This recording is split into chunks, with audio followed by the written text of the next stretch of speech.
Bom, primeiramente, de antemão, queria agradecer a Adriana Brits pelo aceite de participar. A gente vai estar iniciando agora as atividades do GPMs Convida, acerca dessa temática de história da educação das mulheres. E, bem, quando surge, né, esse tema que a professora Kênia propôs, eu me pensei muito na pesquisa da Adriana, porque é uma tese que eu tive a leitura, acho que algumas pessoas do grupo também, e eu penso que traz muita reflexão, né, de quais espaços eram possíveis as mulheres se inserirem aqui na nossa região. Então, vou começar apresentando rapidamente a professora Adriana. A professora Adriana ela é doutora em Educação pelo Programa de Pós-Graduação em Educação, a UFMS, o campus de Campo Grande. Ela possui graduação em Pedagogia pela Universidade Federal de Mato Grosso do Sul, a mesma universidade, e mestrado em Educação pelo Programa de Pós-Graduação em Educação da FMS. E atualmente ela é professora de Educação Básica com atuação na Educação Infantil e nos anos iniciais, a CEMED. Então, passo a palavra agora para a professora Adriana.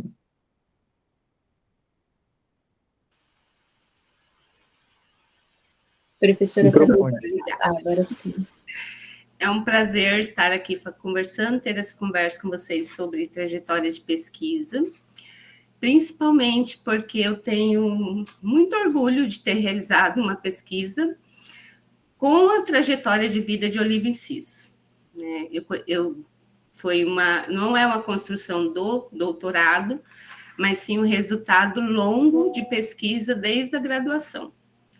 Então, eu sinto muito grata de retomar essa pesquisa depois de 4 anos finalizada, porque eu finalizei ela em 2020. Como o Christian disse, eu sou professora docente dos anos iniciais e ensino e educação infantil, então 40 horas na REME. E esse ano eu aceitei o desafio de fazer parte da equipe pedagógica de técnica pedagógica da divisão dos anos iniciais do ensino fundamental. Então, assim, é um novo desafio para trabalhar diretamente com formação de professores, uma retomada tão necessária. E dentro dessa retomada já teve algumas discussões que eu propus sobre a valorização da memória e da história de pessoas, professores, que atuam na história, né? Que atuaram na história das escolas de Campo Grande. E eu citei esse trabalho da Olivia Inciso, do papel desta mulher num espaço onde era predominantemente masculino. Como que uma mulher pôde caminhar por esse espaço e, ao mesmo tempo, possibilitar a criação de diversas instituições escolares. Dentro delas, uma especificamente para mulheres, que é a Escola Doméstica Roberto Simoncei, mas também com as características, né? Então, a minha tese, ela foi elaborada entre 2016 a 2020, sobre a trajetória de vida de Olivia Inciso, porém, com foco na história das instituições escolares, não profissionalizantes e filantrópicas, que era o foco da vida dela, que era o objetivo dela, caridade. Então, como esta mulher que viveu de 1908 a 2006, se não me engano foi o ano que ela faleceu, como essa mulher agiu na cena política e na história de Campo Grande, principalmente, mas ela trouxe reflexos também para a história do antigo Mato Grosso. Então, assim, foi uma mulher que fez uma movimentação política e educacional nesse período, de 1920 a 1970. Aí, pode passar para mim, para começar a entender por que a escolha da trajetória de Olivia Inciso, eu tive acesso a uma biografia dela quando eu estava produzindo a minha pesquisa de mestrado sobre a história da educação secundária, do ensino secundário em Mato Grosso do Sul. E uma das minhas propostas surgiu, que tem origem na graduação, quando eu comecei a trabalhar com fontes da memorialística regional, obras obras de memórias, de poesia, produzido por pessoas que não estavam ligadas diretamente à academia, ou não eram formados. Então, essas fontes memorialísticas me chamou muita atenção desde a graduação. Na graduação, eu fiz uma pequena análise no TCC, na obra do Paulo Coelho Machado, Pelas Ruas de Campo Grande, as percepções dele dentro da obra sobre educação, sociedade, o homem, sociedade e educação. É aí, neste momento, que eu conheci o Livre Inciso. Foi a partir dessa fonte dele que eu me deparei com a história do Livre Inciso e da história do ensino secundário. A partir disso, no mestrado, eu busquei compreender mais essa história dessa mulher, para conhecer a história do ensino secundário. E não foi somente ela, eu utilizei outras fontes, né? Mas, assim, uma breve biografia de Olívia Inciso, que depois eu vou falar para vocês. Assim, uma das questões que surgiu durante minha tese de doutorado, se eu iria produzir uma biografia dela, se seria uma biografia acadêmica. Aí até que nós chegamos à conclusão que uma biografia não dá conta de contar uma vida toda, né? Que a biografia tem esse objetivo, contar uma vida toda. E por isso nós trabalhamos muito com o conceito de trajetória biográfica, entender um período da história da vida dela e a participação dela na educação. Então, quem é Olívia Inciso? Ela nasceu em 17 de abril de 1909, na fazenda Tamarineiro, região do Taquaral, em Corumbá. Então, ela é de Corumbá. Ela é filha de Santiago Inciso e Martia Florentino Inciso. O Santiago Inciso era um capataz de fazenda. Ambos trabalharam em fazenda, né? Eram trabalhadores rurais. Ela teve 6 irmãs, a Dona Braulia, a Clarice, a Maria da Conceição, a Martinha, e Mercedes e Henriqueta.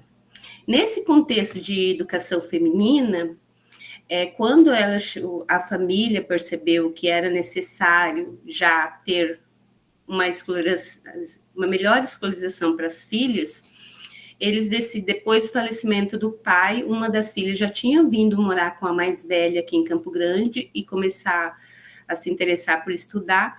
Aí o pai dela faleceu e a mãe decidiu vir morar em Campo Grande.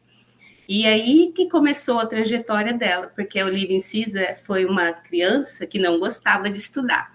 Então, ela tinha muita liberdade, uma criança de fazenda, então a aprendizagem dela era meio natureza. E quando ela ia para a escola, ela fazia de tudo para fugir da escola. Então, ela narra na biografia dela sobre isso, que ela não gostava de estudar. E depois, quando ela veio para cá, ela se deparou com uma obra, não vou lembrar o nome aqui, Manual das Donzelas Cristãs, que era da irmã dela, e a irmã dela deu para ela ler. E nessa obra coloca as condições de como uma donzela, uma menina cristã, deveria se portar. E nesse momento ela começou a se interessar, de querer voltar a estudar, que ela, lá no Taquaral, ela fez o ensino primário, mas para ela foi obrigada, né? Porque era a escolarização necessária. Aí, a partir deste manual que ela retrata, ela cresceu nela o desejo de continuar o estudo, porque nele falava que uma boa moça tinha que ter uma boa educação. Aí que ela foi e fez o exame de admissão no Instituto Pestalozzi, em 1919. E ela passou com louvor nessa prova, só que ela não tinha condição de estudar, e nem a família de mantê-la nela, porque o Instituto Pestalozzi foi a primeira instituição de ensino secundário aqui de Campo Grande, e ela era privada. Então, ela foi pedir desculpa para o João Tessitore Júnior, que ela gostaria muito de estudar, mas ela não tinha condição de estudar. E ele falou para ela não, que ela poderia estudar e depois ela podia pagar os estudos dela trabalhando na instituição. Mas ela acreditou que o trabalhar na instituição seria como o que seria hoje uma faxineira, algo assim. Então, ela chegou no dia combinado, no horário combinado, e ele encaminhou ela para uma sala que era o último ano do ensino primário, e apresentou ela como professora. Então, daí ela pôde estudar, fazer o ensino secundário dela como professora no período da tarde, e de manhã ela estudava o ensino secundário, que era uma prática de antigamente, né? Quem tinha um pouco mais de conhecimento ensinava os outros, né? Que eram os professores leigos. Então, nesse período, ela pôde fazer o ensino secundário. E nessa instituição, ela entrou no Grêmio Literário, porque ela, como a orientação do Manual da Donzela Cristã falava que a mulher tinha que ampliar a sua cultura para atender as desígnios de Deus, ela foi levando isso para a vida dela. Aí ela começou a produzir e trabalhar no Grêmio Estudantil. Ah, Adriana, como você conseguiu essas fontes? Que é um dos meus recursos, né, da minha tese. Daqui mais para frente eu vou procurar. Vou explicar para vocês. Eu busquei muitas fontes de jornais antigos e utilizei muito a Hemeroteca Nacional, porque ela concentra uma diversidade de jornais antigos desse período, né?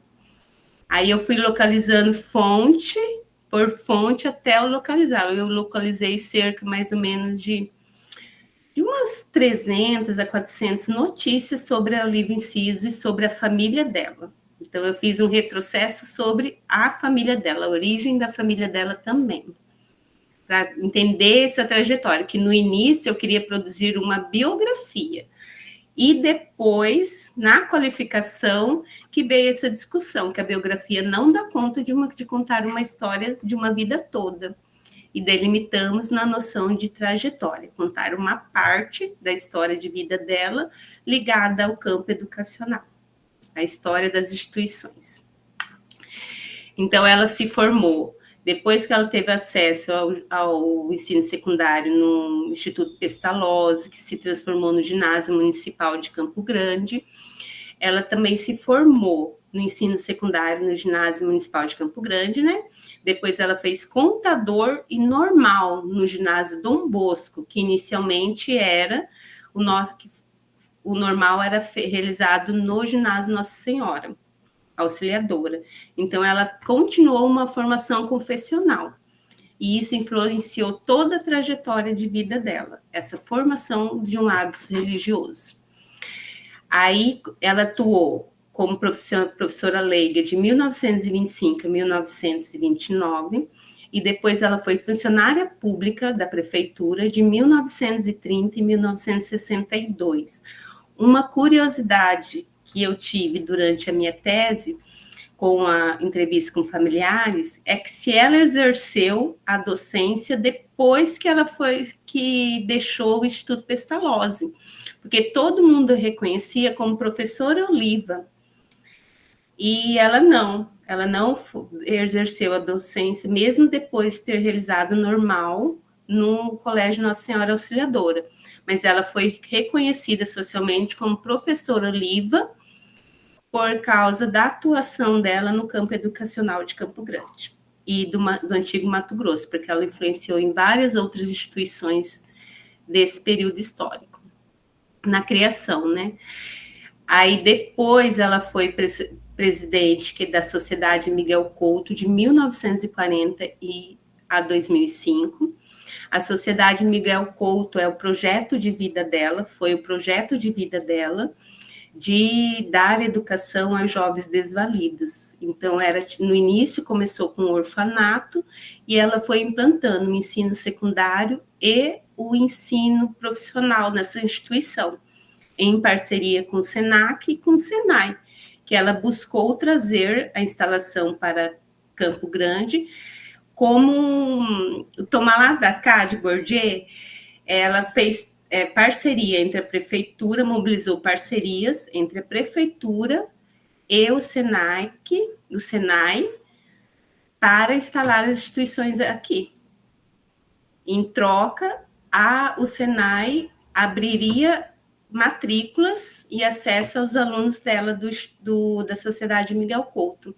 Então, até isso ela mobilizou. Ela foi uma agente assim, que procurou mobilizar a política em favor da educação, e principalmente em favor da educação das instituições que ela criou ou que ela administrava. Então, é muito interessante essa relação. Ela produziu livros também, ela era uma escritora, ela publicou Biografia de Patronos da Academia Sul-Mato-Grossense de Letras, em 1973, Pensar na Educação Brasileiros, que é uma obra dedicada à Sociedade Miguel Couto, onde ela conta como ela criou a Sociedade Miguel Couto e as parcerias que ela precisou mobilizar, as relações sociais e políticas que ela precisou mobilizar para que essa instituição acontecesse, para que ela fosse criada e que ela tivesse uma continuidade. E, por fim, ela produziu Palavras em Poesia, que é só poesia dela, onde também traz esse reflexo da educação e da base religiosa que ela teve. E, por último, a Mato Grosso do Sul, Minha Terra, de 1986. E o que é fortemente marcado na trajetória de vida de Oliva Inciso, a formação de um hábito religioso, por meio da formação confessional, as práticas religiosas e leituras e ações práticas. Então, a vida dela girou em torno da religião católica. E pode passar. Então, o objetivo da minha tese foi contribuir com a história da educação regional ao investigar, historiar e qualificar a gênese das instituições educativas, principalmente as de caráter filantrópico e de ensino profissionalizante, não estatal em Campo Grande, no sul de Mato Grosso, como também os modos de formação e atuação feminina nos espaços públicos, representados por Oliva Inciso, no período de 1930 a 1970. Então, assim, a partir da trajetória de vida dela, eu busquei analisar como que foram criadas instituições e o papel de cada instituição que ela criou dentro desse período, de 1940 a 1970, que foi o período que ela criou as instituições. Aí, alguns objetivos específicos, né? Compreender os elementos históricos expostos no percurso vividos por Oliva Inciso, compreender a história regional. Então, assim, eu reconstruí essa história que ela percorreu de 1920 a 1970, e como que era o significado social de uma mulher da classe trabalhadora, primeiro, uma mulher da classe trabalhadora, dentro de um campo político, e de como que elas pôde mobilizar o campo educacional. A minha grande questão era essa: como uma mulher pôde fazer tantos feitos dentro de uma política patriarca, onde que os homens que direcionavam, né? E foi muito interessante observar que isso iniciou no período que ela foi secretária da prefeitura. E algumas indagações que eu colocava, eu falava, gente, ela fazia tudo. Ela era secretária, ela fazia as reuniões, ela fazia alguns documentos de legislação. Eu falava assim, eu acho que ela era prefeita e o prefeito que assinava os documentos. Então, assim, como uma mulher alcançou já uma confiança dentro desse espaço? Foi uma das indagações iniciais que eu tinha, essa representação dela dentro da política. E até teve uma questão que eu fui na qualificação, que eu coloquei que ela era uma das primeiras feministas de Mato Grosso do Sul. E a banca colocou, Adriana, cuidado, ela não é feminista. Ela não é uma mulher feminista. Por causa que ela tem a base religiosa, ela valoriza a família, então ela valoriza todos os valores patriarcais. Mas ela soube lidar neste mundo masculino. E isso era interessante, né? Como que ela conseguia isso? Eu até pensei em colocar uma foto dela, ela recepcionando o Getúlio Vargas, onde ela tinha vários homens e ela era a única mulher dentro desse espaço masculino, né? E me questionava como que ela conseguiu. Mas isso eu fui construindo durante a pesquisa, através das fontes, que isso iniciou-se lá na formação dela no Colégio Nossa Senhora Auxiliadora, que ali, né, foi um espaço de formação feminina, de preparar a mulher para o casamento, para o ensino normal, mas também dava elementos para que essa mulher também tivesse outras formas de cultura, outras formas de conhecimento, principalmente como oratória. Então, a Olivia Inciso, ela tem eu localizei muitas fontes dela, de jornais, notícia, onde ela era a oradora da turma.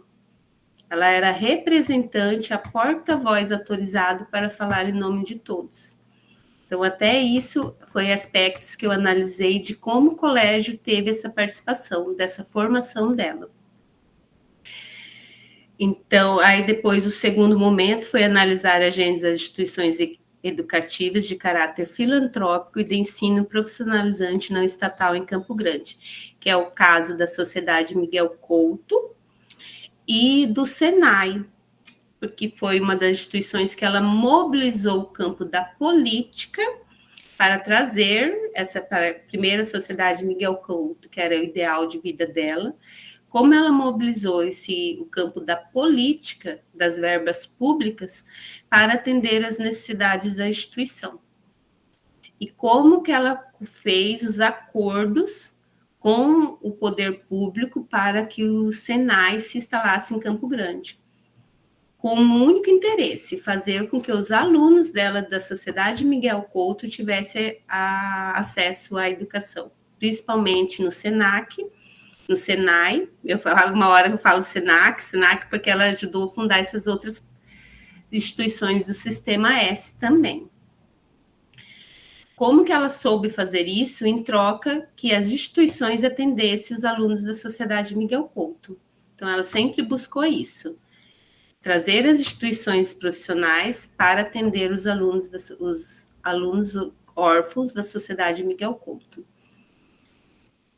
Aí depois, um dos outros objetivos foi articular e analisar os elementos das disposições estruturadas do hábitos e dos capitais, bem como as estratégias mobilizadas por Olivia Inciso, que permitiram o trânsito em diferentes campos sociais e promoveram ações práticas na criação das instituições educativas em Campo Grande, no sul do antigo Mato Grosso.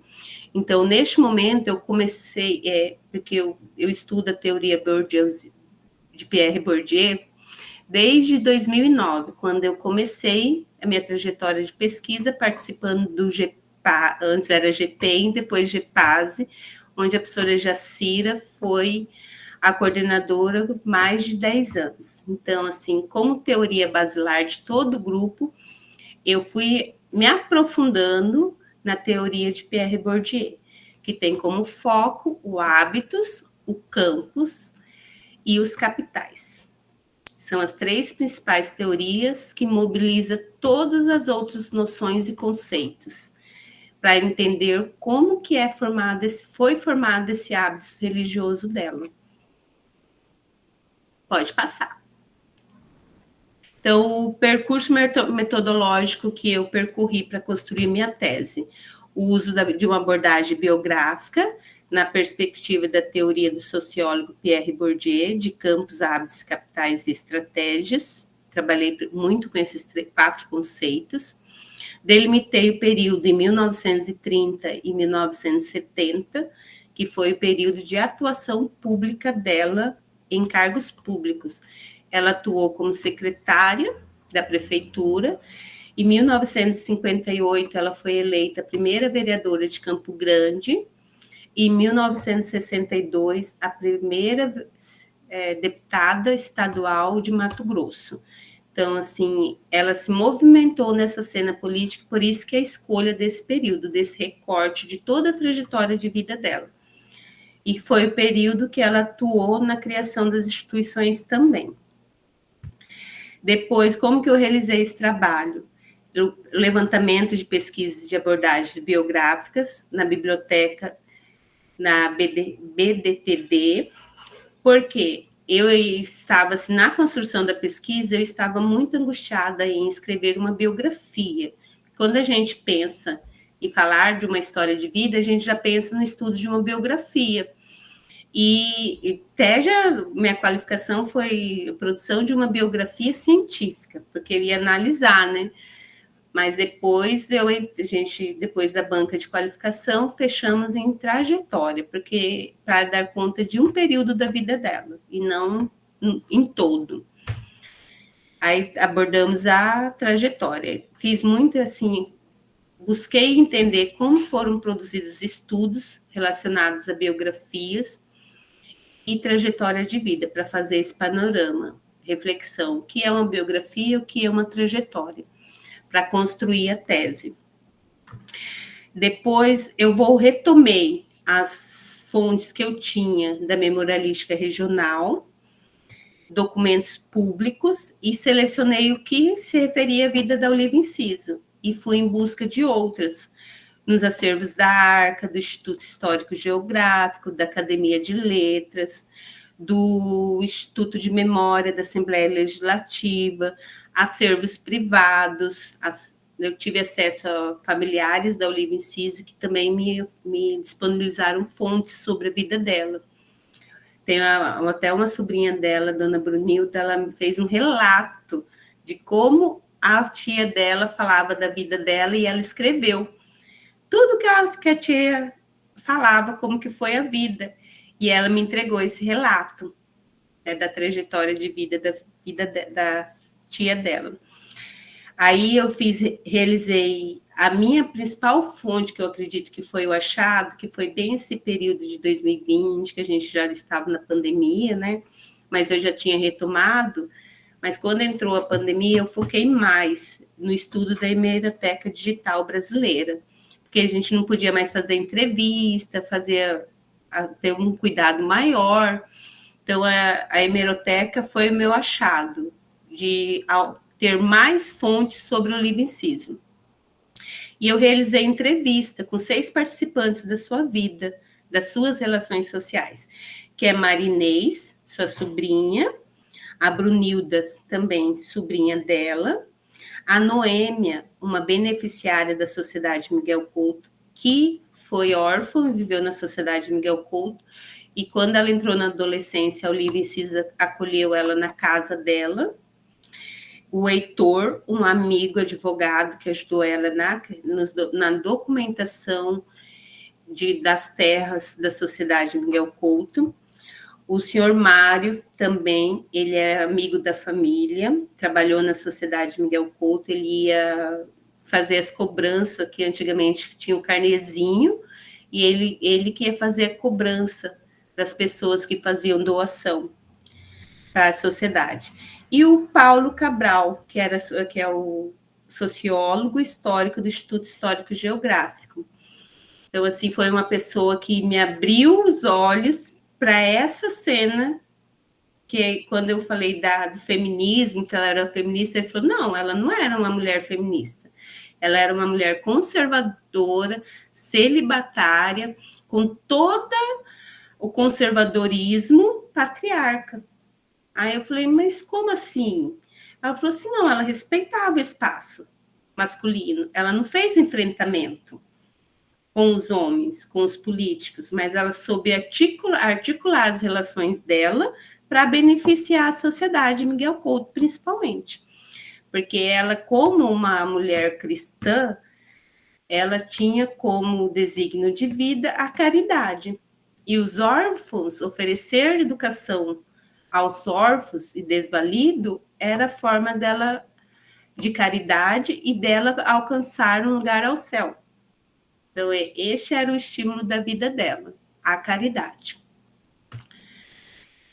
Então, eu realizei esse processo de entrevista com essas 6 pessoas da vida dela. Eu só parei com as entrevistas porque já tinha que finalizar a tese, passar para começar a escrever, e veio a pandemia, eu já não podia mais realizar, porque eles eram pessoas idosas, né?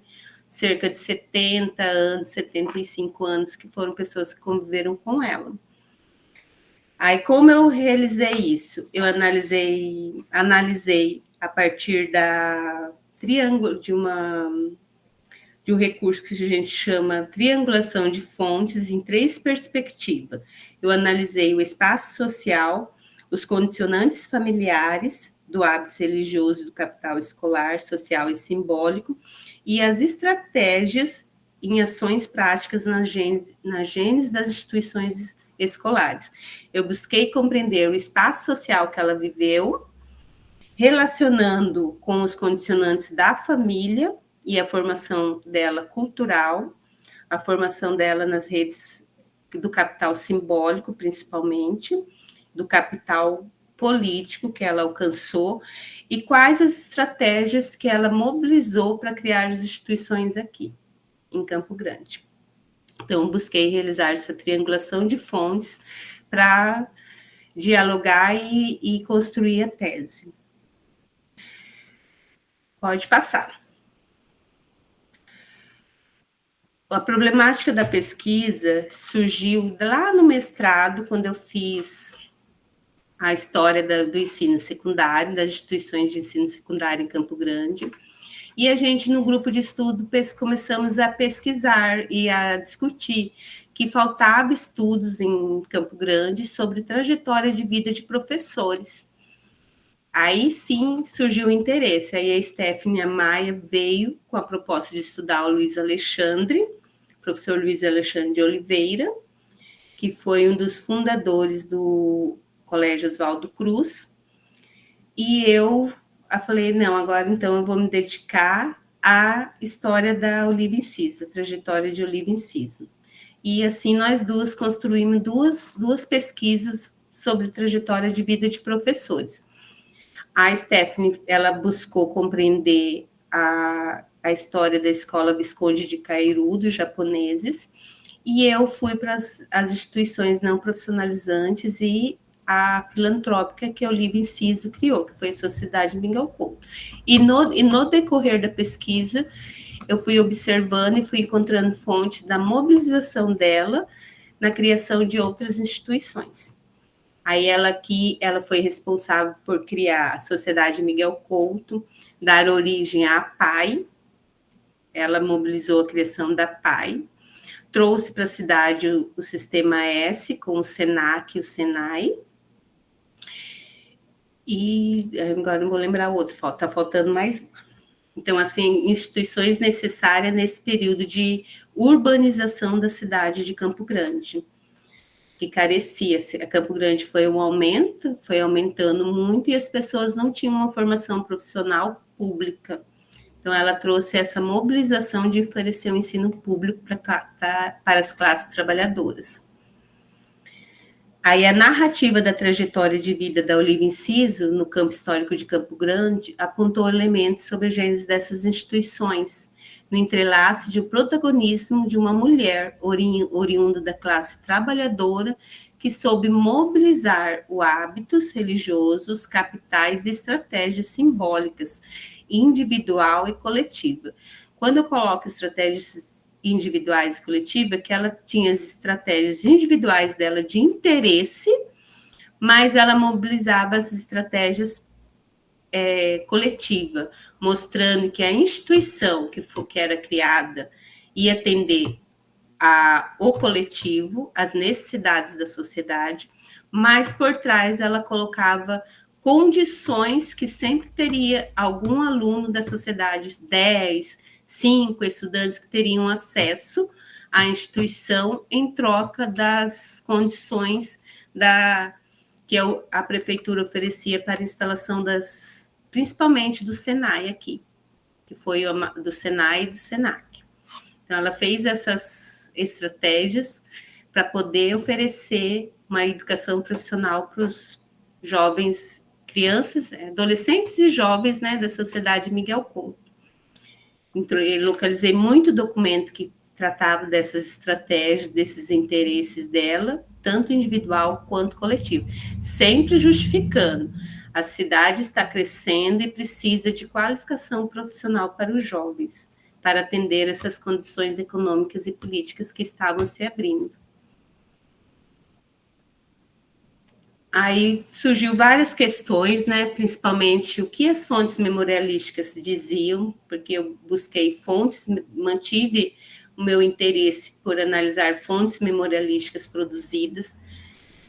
No final da tese tem até uma relação de fontes que eu analisei, que eu busquei, que tratavam alguma coisa sobre a vida da Olívia Inciso. E sempre focando.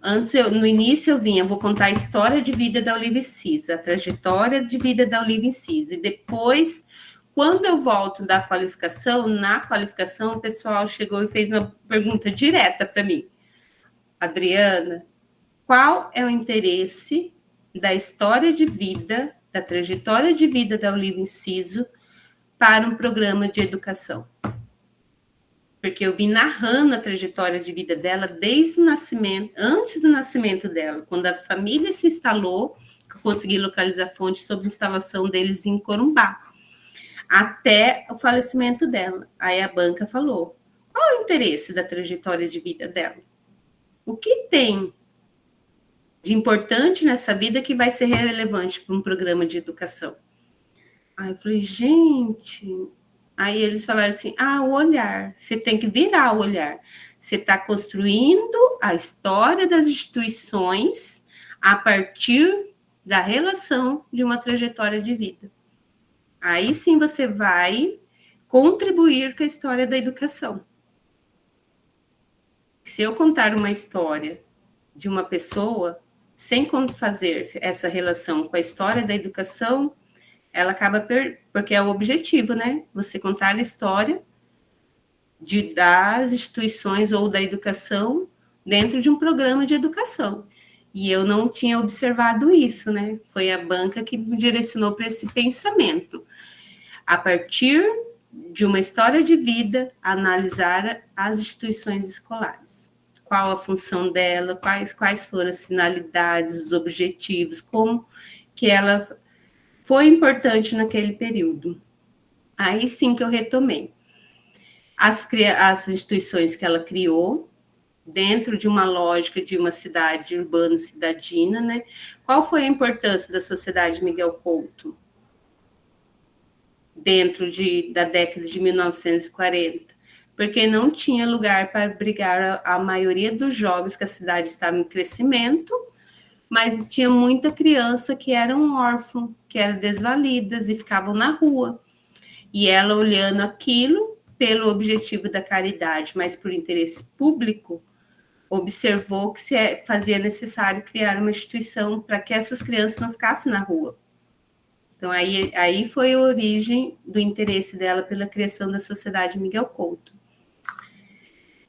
Aí, quais as estruturas e mecanismos educacionais, sociais e políticos de Campo Grande do Sul de Mato Grosso, bem como as relações objetivas vinculadas à experiência comum na trajetória de Olívia Inciso com outras trajetórias de agentes envolvidos. Então, eu busquei construir as relações sociais dela no campo da política, principalmente social, que ela soube mobilizar para criar essas instituições, porque ela, como uma mulher, mesmo como funcionária pública ou como vereadora ou deputada, se ela não tivesse uma rede de relações sociais, ela não teria criado as instituições.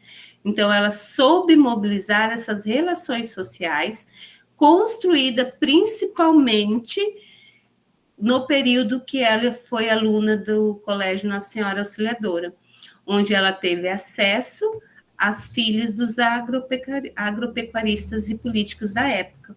Então, a partir dessas relações sociais, ela mobilizou a política.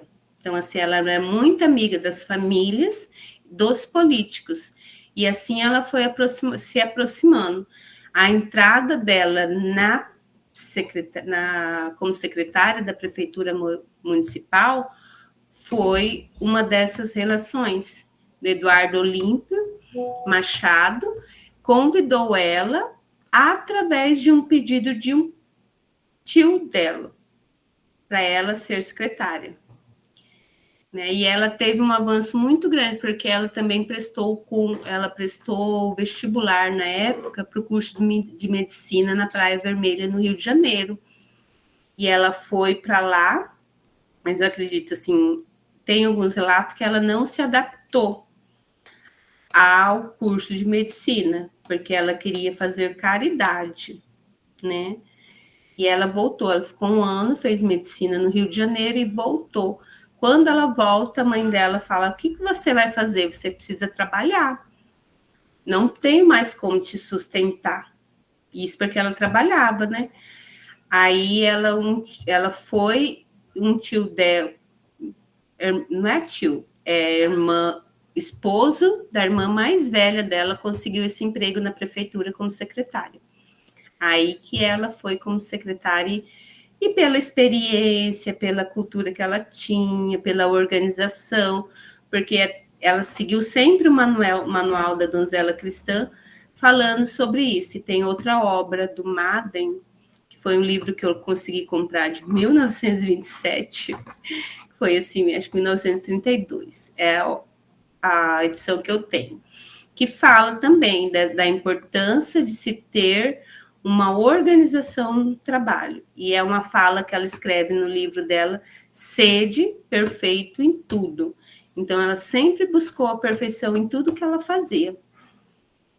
E a partir disso aí, eu busquei outros relatos de memória, na poesia dela, nos projetos de lei que ela escrevia, elementos dessa perfeição, desse interesse de ser perfeito em tudo, para poder trazer esse elemento que a literatura também fez parte da formação dela, de um hábitos dela.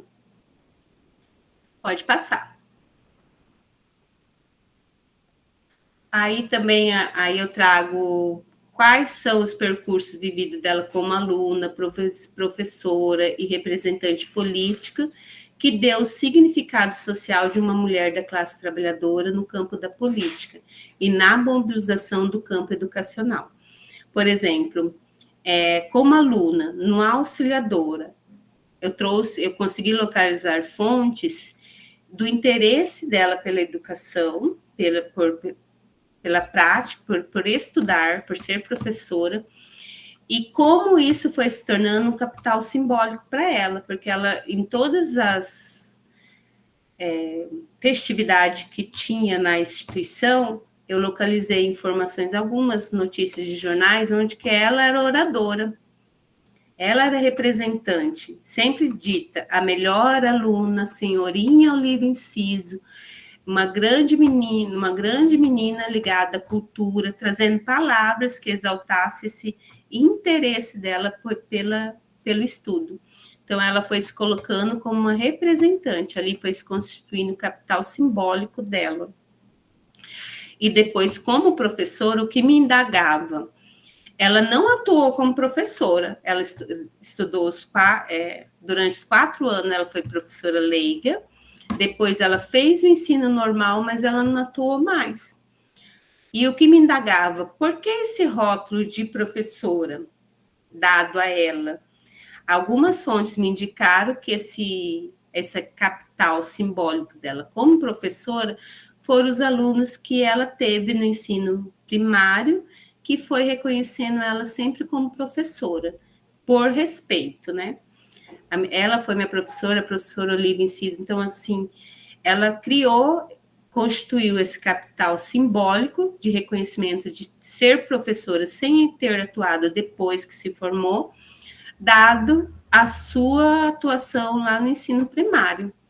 Porque muitos estudantes dela do ensino primário, alguns, eu consegui localizar fontes que se tornaram políticos. Então, assim, foi aluno dela, e depois se tornaram políticos. Então, assim, ali foi a representação dela. E essa mobilização na Sociedade Miguel Couto fez com que ela tivesse representação política, não somente na Sociedade Miguel Couto. A atuação dela como funcionária pública, como secretária da prefeitura, fez também com que ela constituísse esse capital político, sendo representante, sendo convidada a participar da eleição, porque eles precisavam. Aí o Paulo Cabral, eu perguntei para ele assim, mas como ela foi convidada para ser vereadora? Ele falou assim, Adriana, naquele período existia o interesse de ampliar a participação feminina na política. E como ela era uma mulher devota, caritada, ela era o modelo ideal, mas ela não fazia o embate com os políticos. Ela tinha relações com os políticos, então ela seria uma candidata feminina ideal. Tanto que ela foi convidada para ser candidata e ganhou, por causa disso, porque ela fazia parte daquele mundo político, daquele campo social político daquele período. Aí ele me esclareceu essa questão, porque a gente sempre fica, feminina. Aí eu fui estudar a diferença, o que é uma feminista, sobre feminismo também, para entender esse entrelace, né, de gênero. Não tratei tanto na minha tese, mas eu trouxe elementos para se pensar nisso, como uma mulher atuou na cena política. Aí pode passar? Então, a minha suposição de tese foi de que a narrativa da trajetória de Olívia Cis no campo histórico de Campo Grande apontaria na pesquisa elementos sobre a gênese das instituições educativas, no entrelace do protagonismo de uma mulher oriunda da classe trabalhadora, que soube mobilizar os hábitos, capitais e estratégias simbólicas individual e coletiva no desenvolvimento da relação público-privado. Por que essa relação? Porque ela utilizava recursos públicos da prefeitura para as instituições privadas, as primeiras ONGs, né, que naquele período eram instituições filantrópicas. Então, ela mobilizou os recursos públicos para criar e manter as instituições filantrópicas, nessa relação de público e privado. Aí, que é uma estrutura breve, né, do que eu fui tratando da tese, que eu estruturei em introdução, a estrutura do campo, a primeiro momento, como eu construí a pesquisa, depois a estrutura do campo, de compreender esse campo, de tanto a cidade de desenvolvimento da cidade de Campo Grande, como de Mato Grosso do Sul, porque na teoria de Pierre Bourdieu, o percurso de um agente social, ele é percorrido dentro de um campo, e neste campo ele acumula e desenvolve alguns capitais, e nessas relações entre campo e capital ele vai constituindo hábitos, ou vice-versa. Dentro de um campo ele constrói hábitos, e dentro desse hábitos ele mobiliza capitais. Então é uma relação que era necessária, entender essa estrutura de campo. Depois, as ações práticas de Olívia Cis, quais foram as estratégias que ela mobilizou na criação das instituições filantrópicas e profissionais, trabalhando em quais os elementos, as relações sociais, as relações políticas que ela mobilizou para criar essas instituições. E depois a imersão na história de vida, né? O desfecho. Pode passar. Aí, a partir da teoria borgesiana, nós fechamos na noção de trajetória, a partir da noção que é uma série de posições sucessivamente ocupadas por um mesmo agente ou mesmo um grupo em um espaço ele próprio a dever, submetido a transformações incessantes. Os acontecimentos biográficos definem-se antes em alocações e deslocamentos no espaço social, isto é, mais precisamente, nos diferentes estados sucessivos da estrutura de distribuição dos diferentes tipos de capital que estão em jogo no campo considerado. Então, assim, cada acesso a um campo e mobilização do campo, ela constitui um hábito, e a partir desse hábito, ela começa a mobilizar esse campo. Pode passar. Aí, aqui eu trago uma figura que eu acredito ser muito pertinente, como ela formou o hábito religioso dela. Então, assim, o hábito religioso, ele é formado pelos modos de ser, pelas experiências, modos de ser e de estar no mundo. E ele foi mobilizado pelo hábito familiar. A família tinha uma forte relação com a religião católica, com crenças e práticas devocionais, em práticas religiosas da religião católica, que é o modo de ser da família. E o modo de estar, que é o acesso dela, as ações práticas dela. Na igreja, ela ia diariamente à missa e comungava, e o acesso e a frequência em instituições confessionais. Essas instituições fizeram parte dela a escolarização no Colégio Nossa Senhora Auxiliadora e no Colégio Dom Bosco, uma ampla literatura religiosa que ela vai narrando, e os familiares também relataram alguns livros de santos que ela lia muito, e o trabalho caritativo dela na Sociedade Miguel Couto. Então, esses modos de ser e estar no mundo formou o hábito religioso dela. Aí pode. Então, assim, o que eu procurei desenvolver durante a minha tese, né? Na introdução, eu trabalhei o tema, a justificativa, a formulação, e, ao mesmo tempo, eu trouxe as fontes, a metodologia, os teóricos e a mobilização da teoria do hábitos, campo, capitais e trajetória.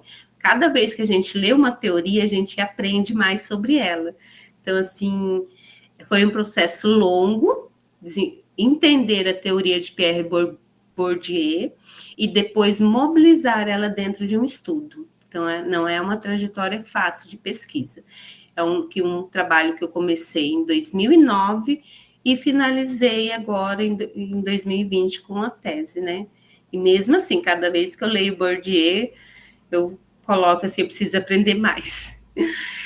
E aí eu trouxe também os estudos regionais da abordagem biográfica, levantei os estudos da Estela Oliveira, eu não vou lembrar da Silva, a Stefania Maia, uma das que vocês estudam história de vida, história da educação feminina, que é muito importante ler, é a dissertação da Fernanda Ortiz, que tratou especificamente do Colégio Nossa Senhora Auxiliadora, do hábito religioso, que trabalhada ali no Colégio Nossa Senhora Auxiliadora. E também da Roselaine, né, Christian? Da Roselaine trabalhou com a escola doméstica, se não me engano. A última vez que conversei com a Roselaine, ela estava trabalhando com a escola doméstica. Então, eu busquei essas fontes regionais, acadêmicas regionais, para compreender a história das instituições.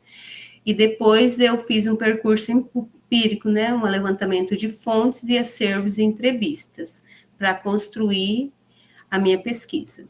Pode passar.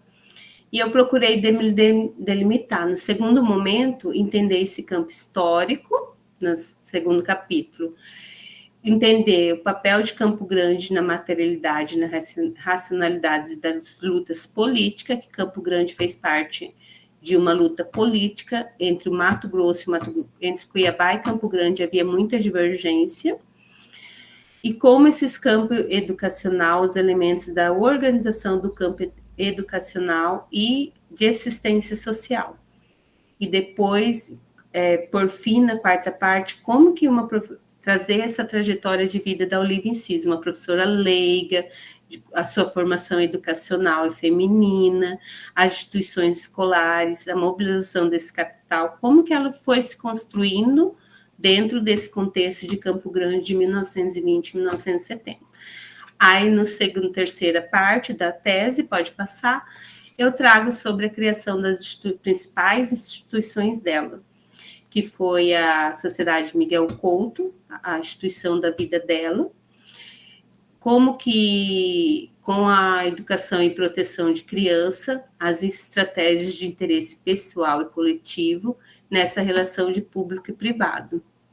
Depois, como ela mobilizou a criação da Escola Profissional do Senai, trazendo também o SENAC e a Escola Doméstica, o SENAC com a Escola Doméstica Roberto Simoncem.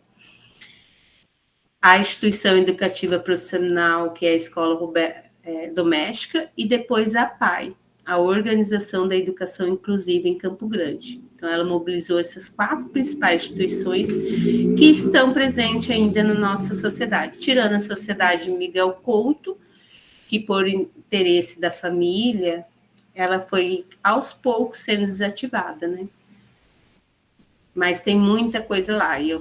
Aí eu trago uma imagem do Belo Sexo, quando vem a notícia dela que ela foi eleita deputada estadual da Assembleia Legislativa. Aí, essa figura mostra a inserção de Olivia Incis na Assembleia Legislativa de Mato Grosso, com o adjetivo belo sexo, que demonstra que ela, como representante política, abriu espaço para as mulheres no campo social, que era privilégio dos homens. A política é um campo de lutas. Nele, os homens historicamente são reconhecidos como os porta-vozes autorizados na representação política do povo. Esse reconhecimento de um campo do privilégio de atuação masculina se expressa na adjetivação belo sexo. O adjetivo belo sexo demonstra que ela, como representante política, abriu espaço para as mulheres no campo social, que era privilégio do homem. Então, assim, acaba sendo, de uma certa maneira, dependendo da análise, algo pejorativo, né? Colocar o belo sexo na política, diminuindo as influências dela política, como que eu posso falar? Adocicando a inserção de uma mulher dentro do espaço masculino, ao colocar o termo belo sexo. Os termos, né? Pode passar. Aí, algumas considerações finais sobre a história de vida dela. Ela soube mobilizar um capital social, uma rede de relações pessoal institucionalizada, as estratégias de interesse pessoal e coletivo para intervir no campo educacional. Ela teve forte influência política com agentes da política naquele período, e uma forte inserção no campo de valores patriarcais. Se deu por sua posição de mulher conservadora, religiosa e de ideais marcadamente liberais. O projeto de vida baseado no alvitre da educação e saúde para os desvalidos socialmente trouxe indeléveis contribuições na perspectiva da historiografia da educação regional. Aí o próximo, eu pude, enfim, a tese, né? Eu defendi a tese que ela soube mobilizar relações sociais, políticas e educacionais na criação dessas instituições, a partir da perspectiva que as instituições eram de interesse geral da cidade. Então, ela soube mobilizar essas estratégias individuais e políticas. Aí eu busquei trazer, na próxima slides, pode passar, não sei se eu fiz essa. A história da educação das mulheres em Campo Grande, para trazer algumas reflexões para o grupo de vocês. Durante a minha pesquisa, eu trouxe, assim, essa relação com as fontes memorialísticas, e elas trouxeram contribuições para a história da educação feminina em Campo Grande, principalmente com os elementos das práticas realizadas no Colégio Nossa Senhora Auxiliadora. Então, assim, retomei a minha dissertação de mestrado, onde eu analisei 2 obras, que foi essa obra, O Mundo que Eu Vi, da Olivia Incis, que ela trouxe elementos da formação no Colégio Nossa Senhora Auxiliadora, e outra obra da Gilca Martins, filha de Demócio Martins, onde ela narra as práticas e as memórias e as práticas como aluna do Ginásio Dom Bosco. Então, assim, são contribuições que eu acredito ser muito importante para vocês refletirem sobre a história da educação feminina. Pode passar. O Colégio Nossa Senhora Auxiliadora foi fundado em 1926. Foi uma instituição que deu possibilidade a jovens da região a ter acesso a uma educação escolarizada, porque a educação nesse período de 1926 era muito privada, né? Só os filhos homens tinham acesso, tinha possibilidade de ir para um internato, então as mulheres eram educadas no espaço privado. E para analisar essa obra, eu analisei a biografia da Gilke Martins, Minha Caminhada, onde ela narra um pouco sobre as práticas do Colégio Nossa Senhora Auxiliadora. E não somente isso, eu busquei outras obras de memória de ex-alunas também da instituição. E a obra da Yara Penteado, 70 anos, que ela traz as memórias de alunas, professores da instituição também, para compreender as práticas escolares do Colégio Nossa Senhora Auxiliadora. Aí o Colégio Auxiliadora ofereceu o ensino profissional e representava para as mulheres uma forma de inserção no campo de trabalho, mas sem perder de vista uma educação para o casamento. Então, era o preparo da mulher para o casamento, da aluna, da estudante para o casamento. Aí, depois, outros elementos importantes. Trago aí uma citação da Olivia Inciso, onde que ela está lá na biografia dela, que ela coloca como as irmãs influíram na vida dela. E é interessante que ela também fez algumas trocas com a Auxiliadora, com o colégio, em 1948, 49, para a instalação novamente do ensino normal, que tinha sido desativado e elas queriam retomar. Então, eu localizei uma ata onde ela fez um acordo entre a prefeitura também e o colégio para oferecer algumas... A prefeitura subsidiava o colégio, em troca, o colégio oferecia escolarização para as meninas que não tinham condições de ter acesso a ele. Então, ela sempre colocou que as irmãs influíram muito na vida dela, e ela manteve essas relações com as irmãs do Colégio Nossa Senhora Auxiliadora. Pode passar. Aí traz, né, alguns elementos da formação do Colégio Nossa Senhora Auxiliadora, o programa dos cursos que tinha, pode passar, que é uma formação dedicada para a educação feminina. Aí, uma notícia sobre o final do ano, né, onde era encerrada, feita a colação de grau, e anunciando a Olivia Inciso como porta-voz autorizada, com um discurso. Ela que ia fechar a noite com um discurso de finalização do curso. Pode passar. A Escola Roberto Simoncei, que foi uma atuação da Olivia Inciso, no qual ela buscou uma profissionalização das mulheres, mas assim, uma profissionalização das mulheres para atuar no espaço privado. Então, lá tinha muito curso de economia doméstica, de bordado, de coisas que as mulheres poderiam fazer dentro do espaço privado. Então, esse era um objetivo dos cursos da Escola Roberto Simoncei. Pode passar. E com o SENEC, que a Olivia Inciso também trouxe a campanha nacional dos legendários gratuitos para Campo Grande, para a região de Mato Grosso, ela buscou um curso específico para senhoras casadas terem acesso, que não se tinha, né? Para essas mulheres que não tinham escolarização, ter acesso ao curso de admissão. Pode passar. E para finalizar, como agente público, Olivia Inciso, nos efeitos simbólicos do hábito religioso, mobilizou o capital social na rede de relações pessoais institucionalizada e também estratégias de interesse pessoal e coletivo para intervir no campo educacional, na criação de instituições escolares de caráter filantrópico e profissionalizantes, destinadas à formação intelectual, qualificação profissional, formação feminina e educação dos excepcionais.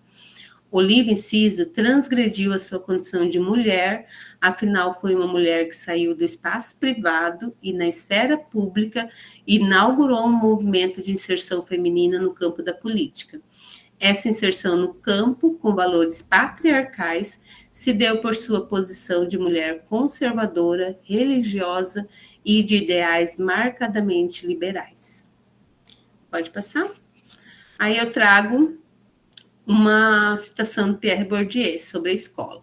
A escola propicia aos que se encontram diretamente e indiretamente submetidos à sua influência, não tanto esquemas de pensamento particulares e particularizados, mas uma disposição geral geradora de esquemas particulares, capazes de serem aplicados em campos diferentes do pensamento e da ação.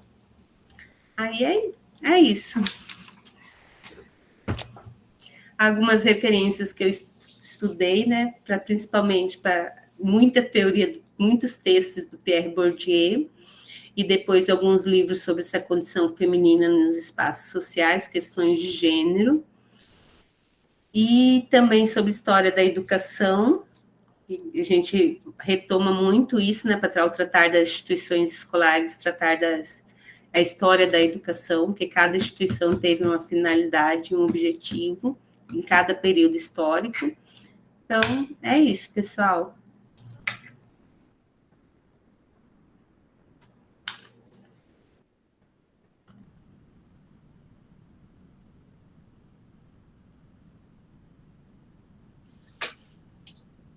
Excelente, Adriana, excelente. Nossa, gostei muito. Eu me recordo, assim, da tese, da leitura que eu tive.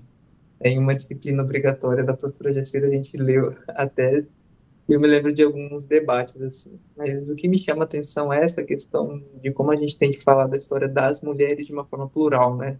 De como que é um grupo que é atravessado por questões de classe, religião. Mas, enfim, está aberto para perguntas.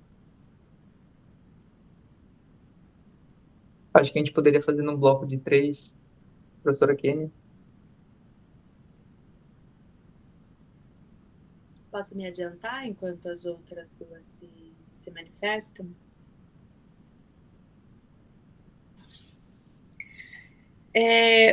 Adriana Brits, que maravilha e que presente ter essa sua palestra hoje para iniciar o GPMs Convida. Assim.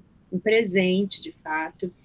Queria comentar com você, primeiro, que eu sempre fui muito curiosa para saber, entender um pouco mais sobre a Olivia Enciso, e eu tive contato e conhecimento sobre ela pela revista Folha da Serra, que uma das minhas alunas, desde a iniciação científica, começou a trabalhar. Então, era uma figura muito ativa, visivelmente muito ativa na educação em Campo Grande, e eu não conseguia mais informações sobre, naquele momento não era o meu objeto de interesse, de tema, mas eu lembro que de tanto ficar curiosa sobre quem era essa professora, quem era essa figura pública e a atuação dela, eu fui atrás de entender mais. Eu comprei esse livro, é um dos livros que você disse que ela publicou. Aqui, inclusive, tem um livro assinado por ela, com a letra dela, e eu sou, assim, muito apaixonada por esse livro, porque eu acho que me ajuda a pensar, entrar um pouco nisso que você muito bem fez, que é dar conta da trajetória biográfica da Olivia Enciso. Queria te parabenizar porque você fez isso de uma maneira tão interessante agora, sabe? Ao mesmo tempo que você propõe a apresentação da trajetória biográfica da Olivia Enciso, você muito meticulosamente foi contando a sua trajetória de escrita e as suas idas e vindas, os erros e acertos, a partir do momento que a banca ou as pessoas com quem você estava nesse processo de arguição, os seus entrevistados, foram te dando pistas, dicas, questionamentos, então esse vai e vem dizer, opa, pera lá, ela não é feminista, opa, não é uma biografia, trajetória biográfica, então todos esses elementos que você, na medida que apresentou o livro em Cisa, também foi contando de como é o percurso da pesquisa, porque ele não é assim, direto, inteiro, fácil, ele tem as idas e vindas mesmo, na parceria com a sua orientadora, de como você foi dando conta de lidar com esse percurso, com essa sua trajetória. Fiquei muito contente. Queria dizer que, com certeza, a Edna, que é minha orientanda de doutorado, que discute na perspectiva da trajetória biográfica, já leu e tem interesse sobre a forma com que você deu conta da sua pesquisa. A Aline, que também é minha orientanda e trabalha com a história da educação das mulheres por conta da sua discussão da escola doméstica, então acho que tem interesses comuns entre as nossas pesquisas. Muito bacana você, além de apresentar a sua pesquisa, ampliar isso para o espaço do seu mestrado e mostrar um pouco o potencial de tantas outras pesquisas no campo da história da educação das mulheres em Campo Grande. Muito, muito interessante. Então, na verdade, eu queria agradecer, eu tenho aqui algumas poucas questões, mas elas são pontuais, tem umas 40 pessoas aqui que eu acho que estão ansiosas para falar. Queria te dar os parabéns pela forma como que você conduziu e dizer que, de fato, especialmente para mim, foi um presente te ouvir hoje. Muito obrigada. Eu que agradeço, professora. Foi muito bom estar aqui e retomar a minha pesquisa, né? Como você disse, a trajetória de pesquisa é um vai e vem, né? Eu falo assim que a minha pesquisa de doutorado começou lá na graduação, quando eu comecei a analisar fontes memorialísticas. E sempre assim, primeira história aqui da educação de Campo Grande a partir do Paulo Coelho Machado, e depois eu vou ampliando. Nessas mesmas fontes, eu vou analisar a história do ensino secundário. Aí eu volto às fontes e analiso a trajetória de vida de Olívia Enciso, né? Então, assim, é uma construção de vai e vem. Então, foi muito rico o período que eu vivi isso. Christian, tem duas questões aqui que foram colocadas no chat. Se ninguém ainda se manifestou, acho que você podia levantar. Uma da Marcélia e uma do Anderson, se não me engano. Vou responder essa da Marcélia. Por favor. Ela coloca assim, professora, a senhora acha que uma abordagem da microhistória serviria para análise da trajetória de uma mulher na educação? Outra dúvida. Em minha dissertação, estou passando pelo processo de análise de uma mulher lésbica que foi prefeita e dona de uma instituição. Ao problematizar essa mulher, visto que ela não produziu nenhum livro ou material em si, que percursos eu poderia seguir? Então, assim, a questão da microhistória, ela também se entrelaça com a trajetória, né? Porque você vai ter que ler o macro, essa condição feminina dela, mulher lésbica dentro de uma sociedade, para entender a microhistória dela, as mobilizações dela.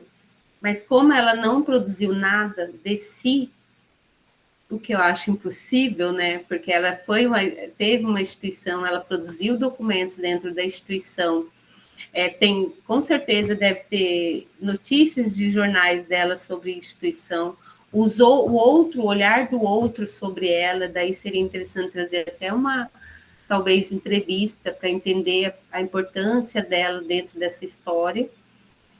E sim, eu acredito que sim, dá para trabalhar a microhistória a partir dessa compreensão que ela faz parte de um macro. Mas quais as relações dela, que relações ela construiu dentro dessa microhistória dela, que se relaciona com a história em geral. Sempre buscar essa conexão entre o macro e o micro, porque o agente ele não anda sem se relacionar com os outros, sem ter uma relação com o macro, igual foi a trajetória de Olívia Enciso. Ela tinha o interesse de manter uma instituição, mas nisso ela buscou as relações macro, sempre falando do interesse maior para justificar a instituição dela, que era uma instituição menor. Então, assim, é possível. E buscar, caso não tenha fonte, eu acredito muito, assim, no recurso da memória, nas entrevistas, relatos, documentos produzidos pela instituição, onde refletem as relações dela, o olhar dela, o pensamento dela sobre dado assunto, né? E agora eu não vou falar muito dessas questões de você dela como lésbica, porque eu fugi, né? Falei, não dou conta disso, não. Então, assim, quando me atentaram, falei que eu coloquei ela como feminista, o pessoal, eu não vou lembrar o nome do professor, que ele não foi o mesmo da minha defesa, mas ele colocou, acho que foi Cristiano, ele falou, Adriana, ela não era feminista. Pensa bem nisso. Ela era uma mulher conservadora. Aí eu voltei no Paulo, esqueci. Paulo Cabral e conversei sobre isso. Ele falou, não, ela era uma mulher conservadora, muito conservadora. Tanto que ela ficou muito chateada quando um sobrinho dela se separou, porque para ela o casamento era para sempre. Aí ele relatou a trajetória, como era o pensamento dela dentro da família. Assim, aí que foi cair na ficha, eu fui olhando, falei assim, então não é uma questão. Aí que eu fui entender as diferenças sobre questões de gênero, identidade de gênero, porque a gente é tanto conhecimento que a gente tem que começar a delimitar, né? Quando vai fechando, você vai, não, eu não dou conta disso agora, neste momento. Então, mas eu tenho que conhecer um pouquinho para poder defender a minha tese. Aí eu procurei fazer isso, dele não delinear nas questões de gênero, mas mostrar essa mulher com valores patriarcais ali, conservadora. Aí a outra. Adriana, a Marcélia Protásio também está perguntando se a sua tese está disponibilizada. Tá, né? Domínio público? Sim, ela já está no site do repositório da UFMS. Perfeito. Uhum. O link já está no chat do local onde está a tese. Ótimo, ótimo. Professora Alessandra Cristina Furtado está por aqui, se também quiser fazer considerações. Eu sei que o Anderson, em algum momento aí, se estiver presente, quiser comentar, era algo sobre biografia. Isso, Anderson, por favor. Na verdade, eu não queria falar. Boa noite, professora, parabéns. A apresentação da senhora foi impecável, né? Muito. Eu fiquei aqui pensando muita coisa. Eu só fiz um comentário, porque assim, a senhora fala que a biografia, né, não dá conta da vida. Realmente nada acho que dá conta da vida, né? Acho que seria impossível a gente conseguir dar conta de uma vida inteira, né, de elementos, mas tem biografias muito boas, isso que eu estava comentando, né? Eu lembrei de algumas, como da própria Marquesa de Santos, que foi realizada a partir das cartas, né, que ela encaminha para o príncipe, né, Dom Pedro I. É uma biografia excelente, né, que dá uma visão maravilhosa do período da própria Marquesa, né? Tem a do Deleuze, né, que foi feita pelo Dossé também, que é maravilhosa, porque a partir dessa, né, biografia a gente consegue compreender os conceitos do Deleuze, né, um pouco mais fácil, né, porque é muito difícil. Mas, na verdade, o que eu queria perguntar para a senhora não é nem nada sobre isso. Eu queria saber, quando a senhora fala sobre essa questão dela buscar a perfeição, né, eu queria saber como que a senhora fez para discutir e trabalhar essa ideia da perfeição, da busca pela perfeição, né? É isso que eu queria saber. Tá bom? Obrigado. Essa busca da perfeição vem a partir de uma narrativa dela nesse livro Mato Grosso do Sul, Minha Terra, que ela fala que várias vezes ela rasgou o ofício para que ela não aceitava que ele estava bom. Então, assim, aí ela coloca, e ela trouxe essa citação ali, sede perfeito em tudo que fizeres. Aí eu fui buscar essa obra e comparei com a Manual da Donzela Cristã, que também coloca a perfeição como um valor religioso, um valor católico. Buscar a perfeição para agradar a Deus. Então, foi esses elementos assim que eu fui identificando na trajetória dela. E a família também trouxe relato que ela buscava isso. Ela buscava sempre ser reta, coerente, ter uma vida dedicada a Deus. Ela teve uma vida, tanto que ela voltou, que um dos motivos que ela voltou do curso de medicina foi que ela queria ser freira. Então, ela retoma o curso, ela volta do Rio de Janeiro e chega para a família e fala que ela queria ser freira. Aí a mãe dela não aceitou e falou que ela tinha irmãs mais novas para ajudar a criar e que ela precisaria trabalhar para ajudar a criar essas irmãs. Aí ela deixa o sonho de ser freira e vai trabalhar na prefeitura, mas ela não perde o sonho caritativo, porque assim, no manual da donzela cristã, nas obras religiosas, que todo o verdadeiro cristão católico, ele tem que ter a caridade, o amor pelo outro como profissão de vida. Então, essa caridade, esse amor pelo outro, já que eu não posso ser freira, porque eu tenho que ajudar a minha família financeiramente, eu vou cuidar do outro, eu vou fazer caridade.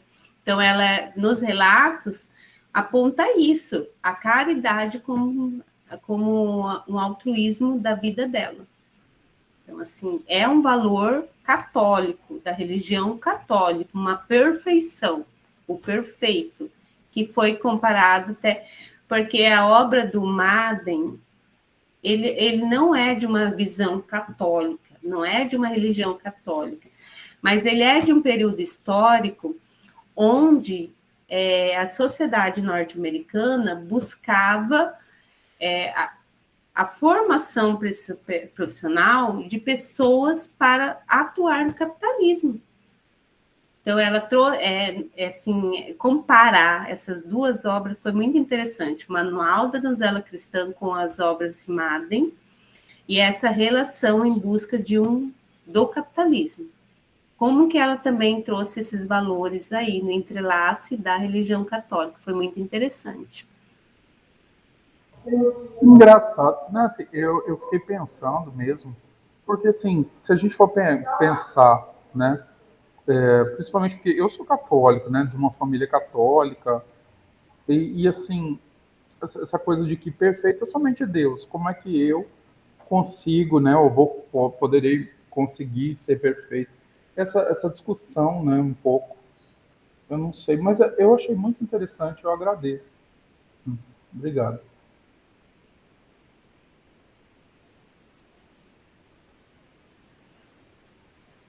Tem uma outra pergunta aqui no chat, não sei se você lê, Adriana, se o Christian está por aí, pode intermediar. Posso ler, sim, da Maricélia. Professor, ao utilizar o processo de triangulação de fontes, os relatos e as fontes jornalísticas, como tratou com o processo que essas fontes não representavam a verdade absoluta dos fatos?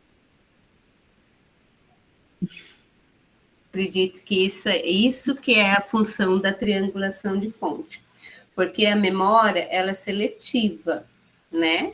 A seletiva, quando eu pego esse livro da Olivia Inciso, ou quando eu faço uma entrevista, é a memória, o que ficou de significativo para a pessoa. E o que eu fiz? Eu trouxe esses recursos da memória, busquei as relações, as notícias, as atas, os documentos, e foi confrontando, e também outras fontes, imagem, e eu busquei confrontar isso porque eles trazem indícios de uma verdade. Em alguns momentos eu coloquei na tese, é uma representação do entrevistado, é uma representação de memória, mas as fontes indicaram que isso não aconteceu.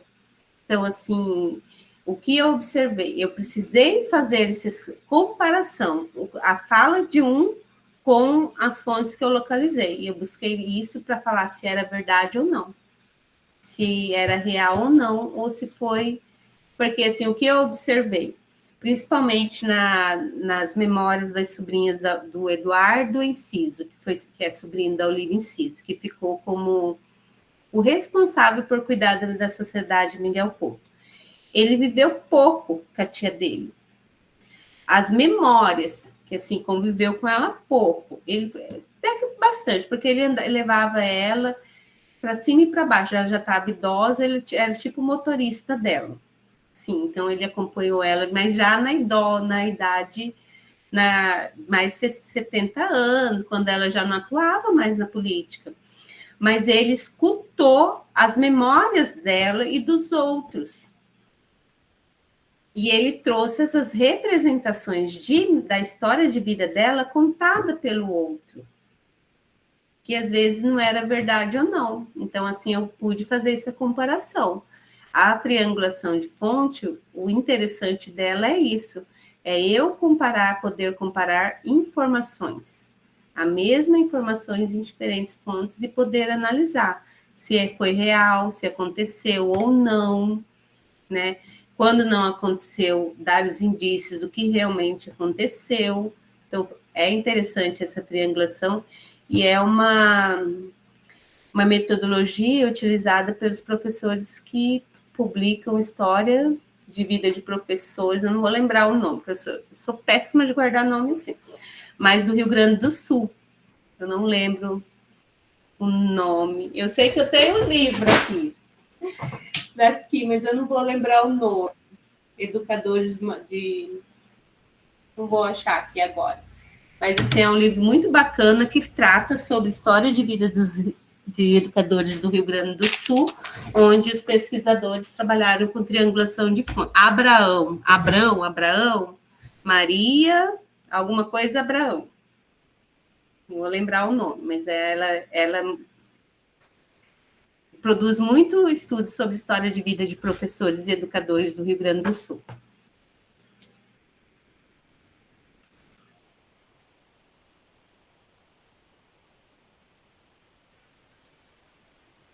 Christian, tem outras perguntas aí. Desculpa, Adriana. Pergunta da Eliane Moura.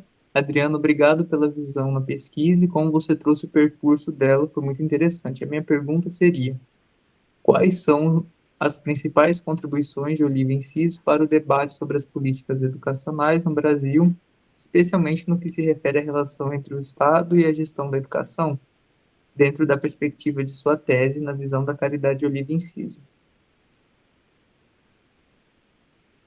A contribuição que eu olho aqui, olhando de política pública, ela não pensou política pública. Ela utilizou recursos públicos para criar e manter instituições profissionais que era necessária naquele período, porque era um período de crescimento econômico e político do Brasil no geral, e principalmente de Mato Grosso do Sul. Então, ela fez essa relação do público e do privado. E o Sistema S, naquele período de 1950, tinha esse objetivo, de formar trabalhadores para atuar nas indústrias.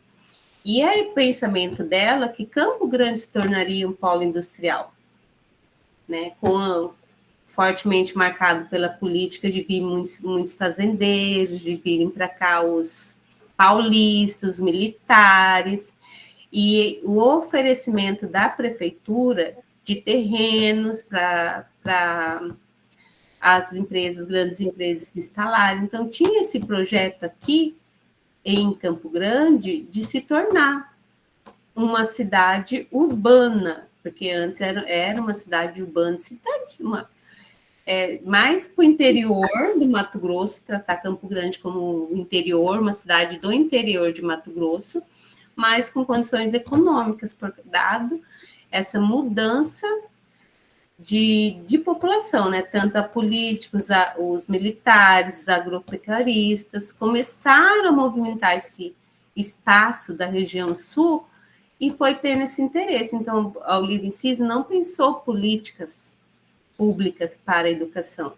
Ela pensou em criar instituições para atender jovens trabalhadores e órfãos, e depois a PAI, porque era uma preocupação quando ela conheceu a Helena Tipoff, o projeto dela, de trazer o quê?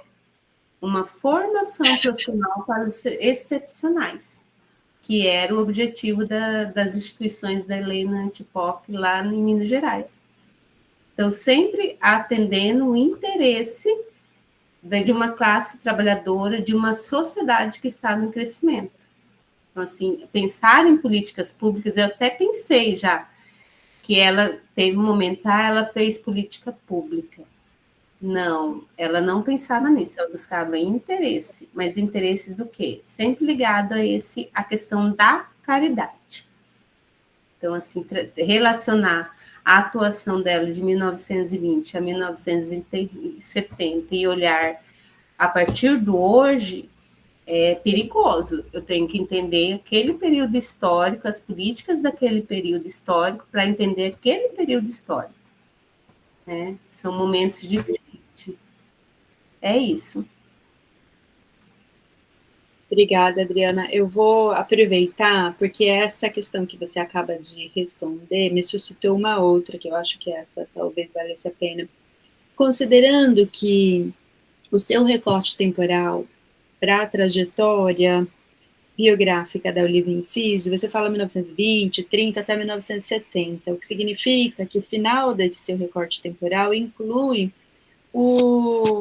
a ditadura militar, ou cívico-militar, no Brasil. E pesquisando a revista do professor Mato Grossense, que foi produzida em Campo Grande na década de 60, e tem alguns momentos em que a Olivia Inciso aparece, uma das questões que nós tínhamos e não conseguimos responder foi a relação dela na vida política, seja como vereadora, ou seja, tentando buscar pela política, como você mostra, condições de financiamento para as instituições que ela estabeleceu em Campo Grande. Durante o período da ditadura militar, ela teve alguma divergência, algum enfrentamento com os políticos por conta dessa mudança, por ter começado a ditadura militar, ou nada escapou nesse sentido, quando você olha, por exemplo, o final da década de 60, e que chega, né, até 1970, pelo menos. Algo sobre a ditadura aparece nessa trajetória biográfica dela? O que eu percebi, né, nas fontes, elas relatam, ela soube transitar entre os campos. Então, assim, tinha os políticos que eram contra a ditadura, mas, ao mesmo tempo, ela não fez enfrentamento. Ela foi em busca dos políticos dos militares que faziam parte da ditadura também. Tanto assim que quando eu olho assim, aquela imagem dela recepcionando Getúlio Vargas em 1940, representa isso. Ela ali dentro de um contexto.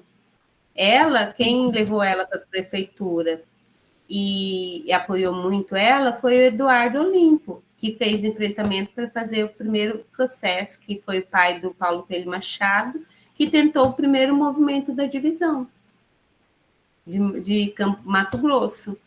Então, ela soube transitar nisso.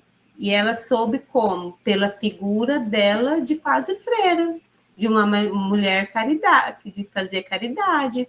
Tanto que ela foi em busca, ela traz um relato, que ela foi para São Paulo, para o Rio de Janeiro, em busca de trazer uma instituição, mas, assim, as pessoas olham, a figura dela era de uma pedinte. Então, ela sempre na humildade, naquilo ali, sabe? No papel da freirinha, que está precisando muito de apoio. Ela foi, sim, fazendo as relações dela. Tem um trecho da memória dela que ela traz isso. Quando ela foi buscar a instalação do Senai, e não aceitaram prontamente, indicaram ela para conhecer o trabalho da Helena Tipoff. Aí que ela vai para Minas Gerais para conhecer o trabalho da Helena Tipoff. Aí, nesse meio tempo, ela volta para São Paulo e faz umas reunião ali, uma conversa, e alguém se interessa. aí desafia ela. Se você conseguir benefícios para a instalação do Senai a gente vai. Se não, não. Aí ela voltou, mobilizou todo o campo e falou, pode vir que a gente vai fazer o acordo. Do terreno, teve isenção de imposto, mas em troca, você pode ter que matricular 10 alunos meus da Sociedade Miguel Couto. Então, assim, não foi... E o interessante é que quem foi o primeiro diretor do Senac em Campo Grande foi o cunhado dela.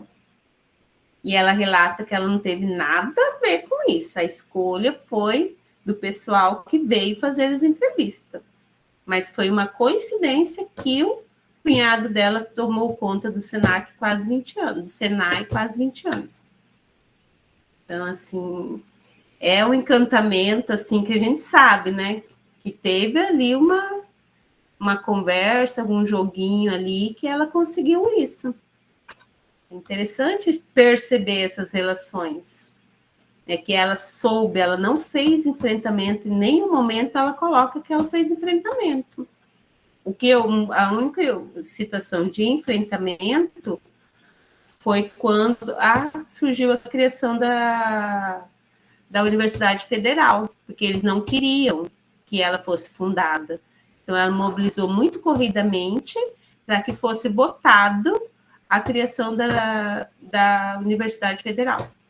Então, assim, nesse momento, ela fala que ela teve que fazer enfrentamentos para defender a criação da Universidade Federal. Então, assim, é muito como ela não enfrentava, mas o jogo que ela fazia para convencer os outros políticos ou as outras instituições a abrir as instituições aqui. É muito interessante, assim, quando você começa a analisar que não teve enfrentamento, né? Ela não foi para o enfrentamento, mas ela soube articular estratégias para conseguir o que ela queria. É interessante, e é esse olhar, a docilidade feminina, né? Maria, quando a gente pensa em Maria fez enfrentamento, a mãe de Jesus, a visão religiosa, Maria fez enfrentamento em algum momento, a Bíblia conta isso. Sempre uma mulher doce, que aceitava o sofrimento e que sempre, mas ela, de alguma maneira ou outra, ela era atendido os pedidos dela, né? Esse dia eu vi uma passagem da Bíblia quando ela fala docemente para Jesus fazer uma multiplicação dos pães. Não, do vinho, transformar a água em vinho no casamento. Ela deu uma ordem ao filho de uma maneira doce. E assim o livro Inciso foi se apropriando desses elementos da religião. E não é só... são várias obras que eu consegui identificar que ela relata isso. Santa Inês, Santa Teresinha. Então, a própria Filha de Maria, que é uma comunidade católica, as Filhas de Maria, que ela fazia parte.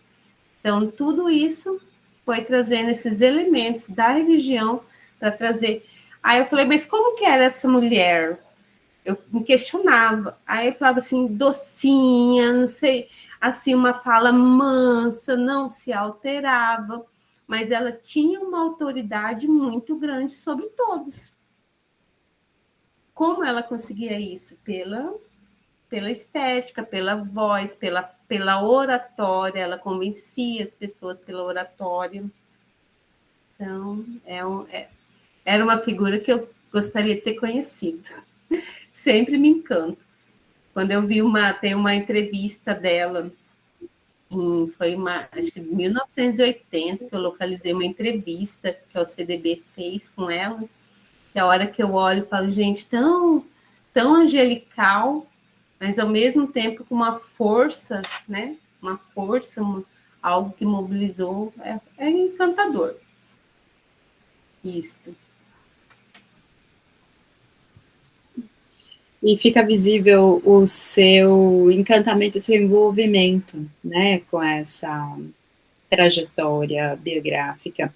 Só para já encerrar, te agradecer de novo, e aí eu não sei se mais alguém quer falar, o Christian deve estar por aqui para fazer as finalizações, a professora Alessandra já quer falar, mas dizer que, além do meu interesse pessoal como pesquisadora, e dizer que, de fato, foi um presente te ouvir hoje, de como você apresentou essa trajetória dela com a sua trajetória de pesquisa, também dizer que tudo que você apresentou hoje, da Olivia Enciso, e naquela parte final, onde você mostra mais potenciais para pensar a história da educação das mulheres em Campo Grande, é uma belíssima oportunidade para que a gente coloque em prática a lei que foi aprovada no passado, para que a gente obrigatoriamente tenha a trajetória das mulheres como temática no currículo da educação básica. Então, eu acho que, mais uma vez, te agradecer por isso, porque quem está na rede, quem precisa, vai trabalhar com essa semana de trajetórias de mulheres, tem na sua palestra de hoje fontes imensas e muito importantes para pensar essa possibilidade, essa ação, de fato. Muito obrigada. Um grande prazer ouvi-la hoje. Adriana, obrigada mesmo. Adriana, boa noite a você, boa noite a todos e a todas. Aí, boa noite, professora Kênia. Peço inicialmente desculpas porque saí de uma reunião há pouco, Adriana, estava em reunião, por isso que não entrei antes, mas jamais deixaria de não estar aqui para vir. Então, primeiramente, eu gostaria, assim, de parabenizá-la, porque é um trabalho que eu conheço de um momento já de qualificação, um redirecionamento que deu após a qualificação e o trabalho que você entrega como uma versão final e que você nos apresentou aqui tão brilhantemente, tá? Então, parabéns por toda a sua exposição. Mas uma questão que eu gostaria, justamente agora as crianças têm que brincar aqui na porta. Eu queria te fazer uma pergunta, porque muito se viés aí da caridade, dessa formação, dessa questão da própria Olivia Enciso dentro de uma relação, né, religiosa, com a caridade, tudo, também não tem uma relação muito própria, muito próxima, e na verdade dentro da própria formação que ela tem, porque ela é aluna, né, da escola salesiana. E depois, quando ela vai para São Paulo seguir os estudos, ela também é aluna de uma escola salesiana. Então, será que isso daí também não tem uma relação com a própria formação dela? Né? E no sentido, quando você diz assim, mas ela também fazia leituras, né, de Santos. Por exemplo, os próprios salesianos têm as próprias devoções, como a Madre Mazarello, a Laura de Vicunha, que são modelos de mulher, esse jeito caridoso. E aí, o que eu também estive pensando, Adriana, se a gente também não pode pensar numa relação e essa preocupação da Olivia Enciso, com essa questão também da juventude, pela própria formação, pensando a questão do próprio sistema preventivo de ensino, que estava vigente nas escolas salesianas. Então, eu queria te ouvir um pouco nesse sentido. Foi uma reflexão que eu fiz, fique à vontade, mas eu penso que tem uma relação muito forte, porque quando você estuda a pesquisa dessas instituições, né, que têm essa formação, eu que fiz entrevista com professoras que tiveram toda uma formação nessas escolas religiosas e alunas, você vê que uma das características mais marcantes, que mais fica presente, é essa formação religiosa, né? Até mesmo. Então, eu queria te ouvir nesse sentido. Obrigada. Oi, professora, que saudade, né? Muito tempo que a gente não se fala. Realmente, por isso que eu indiquei o trabalho da Fernanda Ortiz, porque a Fernanda Ortiz traz elementos da formação no Colégio Nossa Senhora Auxiliadora, na inculcação desses hábitos religiosos e nas práticas realizadas no Colégio Auxiliadora para a mobilização dessa formação desses hábitos dela. Então, assim, é um trabalho de mestrado que eu acompanhei, a gente até escreveu um artigo sobre isso, sobre a formação do Colégio Nossa Senhora Auxiliadora. Por isso que eu falo, ela tem essa relação fortemente marcada com as irmãs, tanto que ela coloca, as irmãs influíram muito na minha vida. Então, a formação que ela teve, as ações práticas, e outra, na minha dissertação, quando eu trago os relatos da filha do Demóstenes Martins, a Gilca Martins, quando ela traz os elementos do internato, das práticas que eram feitas lá. Então, tudo isso foi formando hábitos dela. E, ao mesmo tempo, como que ela viu já nesse período, quando a Gilca Martins estudou já, a Olivia Cis estudou de 1930 a 1940. A Gilca Martins, ela já vem de 45 a 50 estudando ali. Então, assim, a Gilca Martins viu o colégio confessional como uma forma de se profissionalizar, e não para o casamento, porque atendia os interesses daquele período. Já a Olivia Inciso, quando teve a formação, ela já teve essa formação de uma mulher, né, para a doméstica, que é para a religião, mas é por interesse dela. Porque com certeza ela teve vários pretendentes, né? E um do questionamento que eu perguntei assim para a sobrinha dela, né, que era mais velha, que era mais antiga, ela nunca namorou? Aí uma Brunilda Inciso falou assim, sim, ela gostou de um rapaz, assim, até que meio namorou. Só que para ela, a salvação está na dedicação a Deus. E ela ter uma família, ela não ia se dedicar tanto à caridade, ao outro, porque ela teria que se dedicar à família dela. Então, por isso que foi um dos motivos que ela não se casou. Então, assim, este amor a Deus era maior do que... E ela tinha, a família girava em torno dela. Girava em torno da Sociedade Miguel Couto. Todas as instituições que ela mobilizou, tinha alguém da família trabalhando.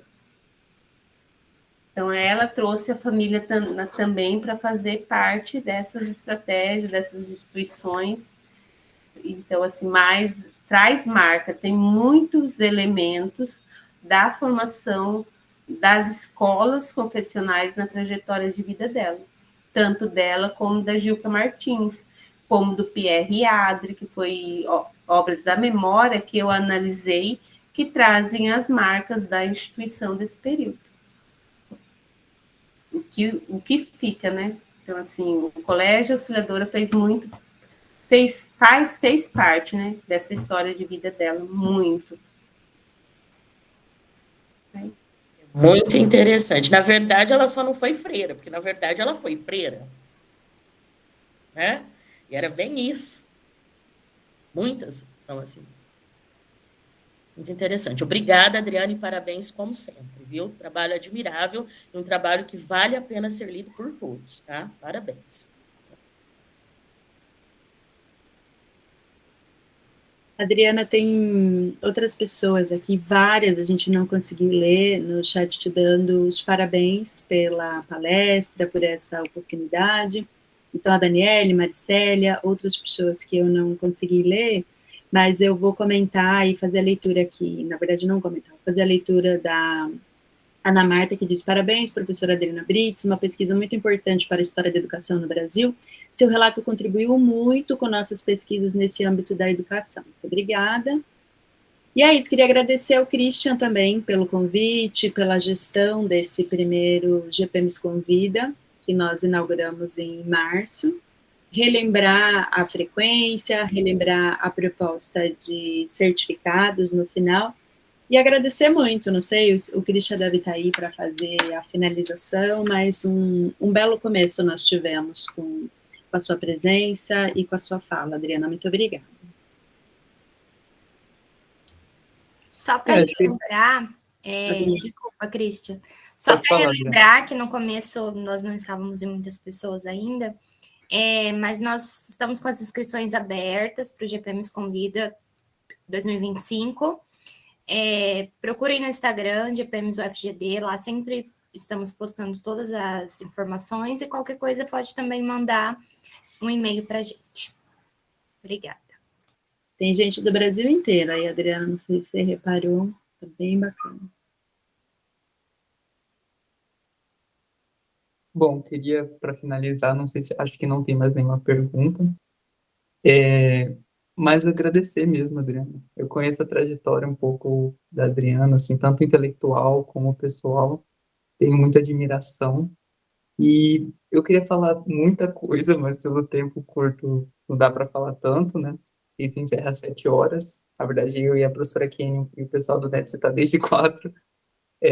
Mas eu acho assim que contribui muito para a gente pensar mesmo, né? De como que a inserção de uma socialização primária numa escola para mulheres religiosa influi durante toda a trajetória mesmo, sabe? Porque eu tenho... Minha avó estudou em instituições femininas salesianas, ela tem muita literatura, assim, desse tipo, de manuais, inclusive está sendo um objeto de análise para pesquisa. Mas, enfim, agradecer mesmo as reflexões de hoje, acho que foi muito potente mesmo, pela fala das pessoas, das professoras, acho que é isso, então. Obrigado. Eu sou muito grata pelo convite, Cristian. Foi um desafio retomar, né?